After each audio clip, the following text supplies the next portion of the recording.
Et que Dieu bénisse le vase qu'il a utilisé ce matin pour nous donner la parole. Shalom à vous. Demeurez bénis. Que Dieu vous bénisse. Amen. L'adoration vouée à une divinité, adorer une chose que tu ne connais pas. Sachez que, Amen, la Samaritaine au puits avait déclaré une chose à Jésus. Elle disait quoi? Nos pères ont adoré sur cette montagne. Amen. Amen. Alléluia. Amen. Et les études profondes ont montré que la montagne où la Samaritaine parlait à Jésus, c'était deux montagnes. La montagne de Garizim et la montagne d'Ébène. Amen. Amen. L'une des montagnes était située, placée pour maudire. Et l'une des montagnes était placée pour bénir. Amen. Donc la femme samaritaine, elle dit que nos pères ont adoré sur cette montagne. Bien aimé, il y avait deux montagnes, je te rappelle. La montagne où elle ne connaissait pas que ses pères adoraient, tuaient ses maris. Parce que la Bible dit, elle a eu 5 maris. D'accord? Elle a eu 5 maris et tous sont morts. Il restait le dernier à mourir que Jésus-Christ a sauvé. Où est ton mari? Bien-aimé, il y a des adorations des pères, autrefois, qui sont capables de détruire en toi les promesses de Dieu. Amen. Amen. S'il vous plaît, Église, ne priez pas ce que vous ne connaissez pas.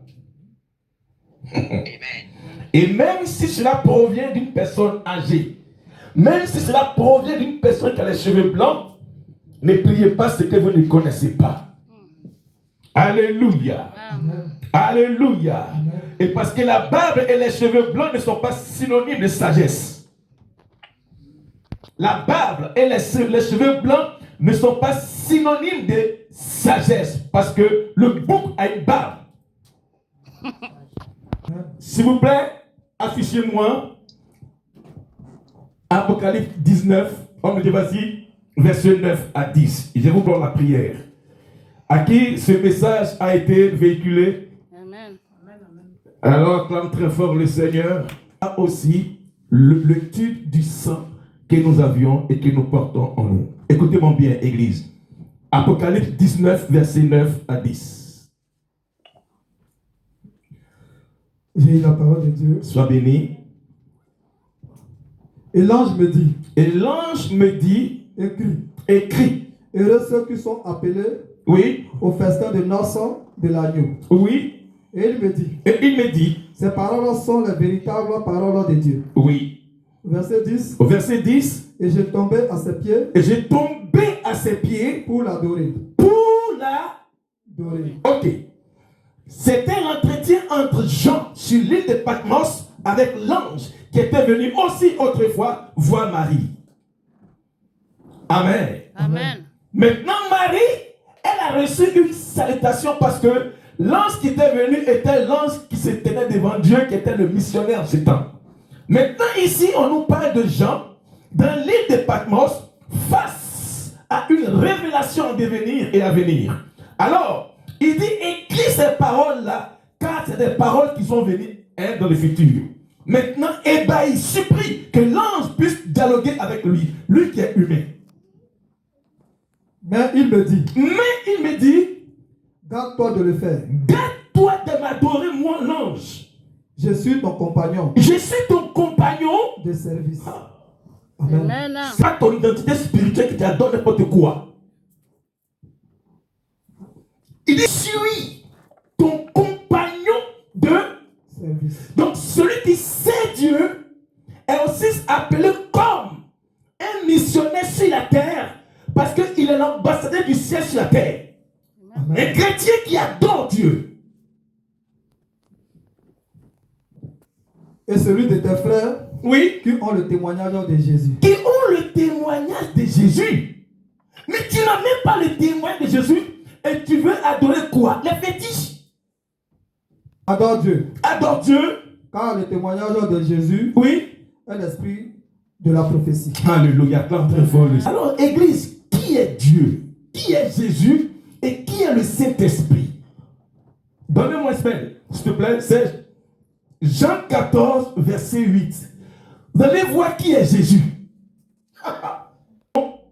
Jésus allait venir en tant que pécheur. Il est venu au monde en tant que saint.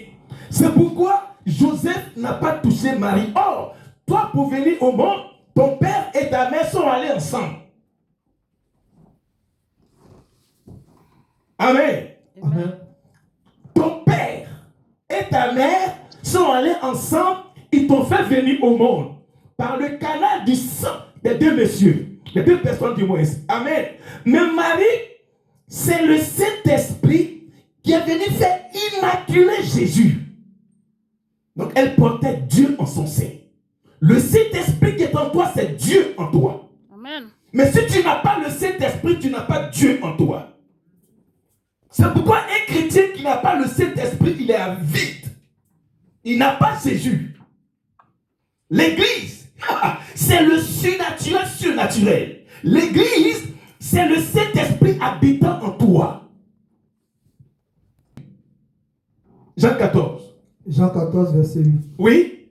Philippe lui dit, Seigneur, montre-nous le Père. montre-nous ton papa que tu parles depuis de lui là. Et cela nous suffit. Et cela me suffit, moi, Philippe. Parce que depuis tu parles de Dieu, Père là-haut. Montre-nous le Père là. Et pour que moi, mon cœur soit apaisé. Parce que j'entends beaucoup de Dieu en haut. Mais si Jésus était Dieu, pourquoi il appelle Père? Mais écoute la réponse. Il est bas. Verset 9. Oui. Jésus lui dit, il y a si longtemps que je suis avec vous. Oh, que je suis avec vous. Et tu ne m'as pas connu. Et tu ne m'as pas connu. Philippe. Celui qui m'a vu a vu le Père. Amen. Vu. Parce que Philippe cherchait à voir qui est Dieu.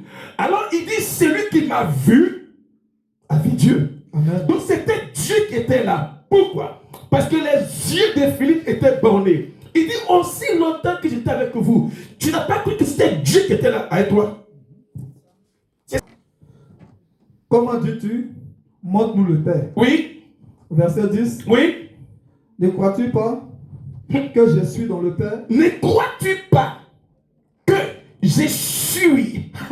Il parle du présent. Je suis dans le Père, oui. Et que le Père est en moi. Ah, mais tu vas où maintenant l'église? Acclame très fort le Seigneur. Amen. Je suis dans le Père et le Père vit en moi. Oui. Mais les paroles que je vous dis, Oui. je ne les dis pas de moi-même. Oui. Et le Père qui demeure en moi, Oui. c'est lui qui fait les œuvres. Oui. Verset 11. Oui.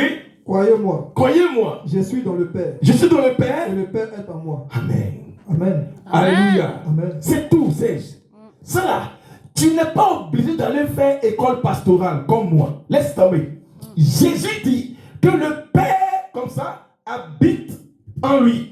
Donc, il est dans lui et il est en lui. Donc, ça veut dire quoi? De la même manière que tu as le corps, âme et esprit en toi, c'est la même manière que Jésus était toi en un sur la terre. Amen. Et c'est pourquoi il a dit, je m'en vais, mais je vous enverrai la troisième personne qui est en nous, qui est le Saint-Esprit. Amen. Parce que mon Père et moi, on forme une seule personne. Amen. Tu n'es pas obligé d'aller ailleurs. Gracia, tu n'es pas obligé de prêter tes oreilles ailleurs. Si on te dit, mais vois Dieu là, Jésus est Dieu là, pourquoi à la croix il a dit Père, Père, Père? Mais non. C'était son côté humain qui réclamait quoi? La vengeance. C'est ça. Donc quand Dieu dit, quand Jésus dit, croyez-moi que je vous le dis, que je vous dis, je vis dans le Père et le Père vit en moi. Donc ça veut dire que pendant les 3 ans de son ministère, c'était la puissance inébranlable de Dieu qui agissait en Jésus. Amen. Amen. C'est pourquoi la mort n'a pas pu le retenir. Parce que Dieu ne meurt pas, le Saint-Esprit ne meurt pas, mais c'est la chair qui meurt. Amen. Donc si tu veux être charnel, tu vas mourir. Mais l'homme d'esprit, il saute ce qu'on appelle la mort éternelle. Amen. Est-ce que tu peux acclamer très fort le Seigneur? Amen. Donc à partir de maintenant, ne prie plus autre chose. Adore Jésus. Adore Dieu. Et le Saint-Esprit viendra sur toi comme il est venu sur Marie. Amen.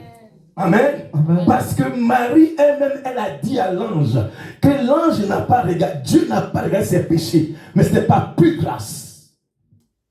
Amen. Alléluia. Amen. Tu as été béni. Amen. Acclame très fort le Seigneur.